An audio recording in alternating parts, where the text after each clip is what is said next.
নমস্কাৰ সকলোকে স্বাগতম জনাইছো অন্য এক নতুন ভিডিঅ'ত। বহুত ছাত্ৰ ছাত্ৰীয়ে কমেন্ট কৰি সুধি আছে যে সমৰ্থ পৰ্টেলৰ যি ৰেজিষ্ট্ৰেশ্যন নাম্বাৰ হয় সেইটো সিহঁতে পাহৰি গৈছে বা কোনোবাই লিখা নাই বা কোনোবাই যদিও লিখিছে ক'ত থৈছে মনত নাই। তো এতিয়া সিহঁতে কেনেকৈ ৰিকভাৰ কৰিব? তো ইয়াত দুটা অপশ্যন আছে, মই আপোনালোকক কম, আপোনালোকে মন দি যাব।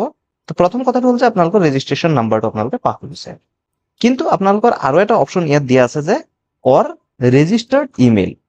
তো আপোনালোকৰ যদি পাছৱৰ্ডটো মনত আছে, আপুনি ৰেজিষ্ট্ৰেশ্যন কৰোঁতে যোনটো ইমেইল আইডি দিছে সেই ইমেইল আইডিটো ইয়াত দি দিব, আৰু পাছৱৰ্ডটো যদি মনত আছে ইয়াত দি দিব। দি দিয়াৰ পিছত আপুনি এই যিটো কেপচা হয় সেইটো ইয়াত ভৰাই দিব। ভৰাই দি আপুনি লগ ইন কৰি দিলে আপোনাৰ লগ ইন হৈ যাব।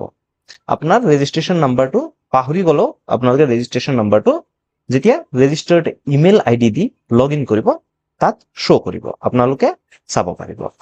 তো ৰেজিষ্ট্ৰেশ্যন নাম্বাৰটো আপোনালোকে ক'ত পাব আপোনালোকক দেখুৱাম, কিন্তু তাৰ আগতে আপোনালোকক আৰু এটা বস্তু ভালকৈ বুজাই দিম।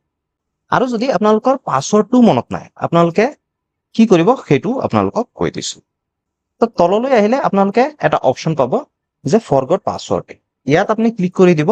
ক্লিক কৰি দিলে আপোনাৰ যোনটো ৰেজিষ্টাৰ্ড ইমেইল আইডি হয়, যোনটো ইমেইল আইডি আপুনি ৰেজিষ্ট্ৰেশ্যন কৰোঁতে দিছিলে সেই ইমেইল আইডিটো ইয়াত দি দিব, কেপচাটো ইয়াত দি দিব। দি দিয়াৰ পিছত আপুনি চেণ্ডত ক্লিক কৰি দিব। ইয়াত ৰেজিষ্টাৰ্ড ইমেইল আইডিটো দি দিব, কেপচাটো ইয়াত ভৰাই দিওঁ। তো কেপচাটো ভৰাই দিলোঁ, এতিয়া চেণ্ডত ক্লিক কৰি দিম। তো ক্লিক কৰি দিলে আপোনাৰ ইমেইলত এটা OTP আহিব, বা আপোনাৰ ৰেজিষ্টাৰ্ড মোবাইলতো এটা OTP আহিব, যোনটো মোবাইল নাম্বাৰ আপুনি দিছিলে ৰেজিষ্ট্ৰেশ্যন কৰোঁতে।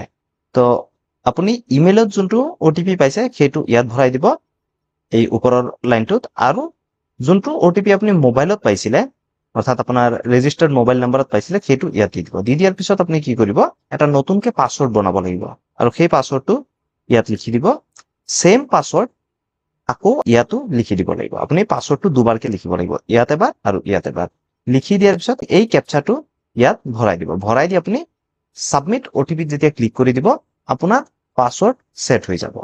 তাৰপিছত আপোনালোকে কি কৰিব পাৰিব, আপোনালোকে আকৌ লগ ইনত যাব।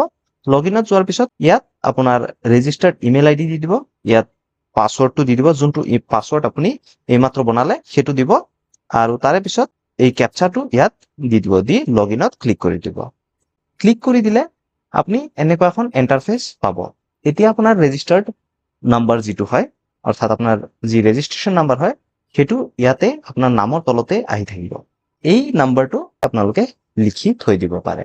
তো এইটো দিও আপোনালোকে লগ ইন কৰিব পাৰিব, হয় আপোনাৰ ইমেইল আইডি দি, নতুবা এইটো দি আপোনালোকে লগ ইন কৰিব পাৰিব। আশা কৰোঁ আপোনালোকে বুজি পাইছে। এনেকুৱা সমৰ্থ পৰ্টেলৰ অসুবিধাৰ সলিউশ্যনৰ কাৰণে এই চেনেলটো ছাবস্ক্ৰাইব কৰি থব। ধন্যবাদ। জয় আই অসম।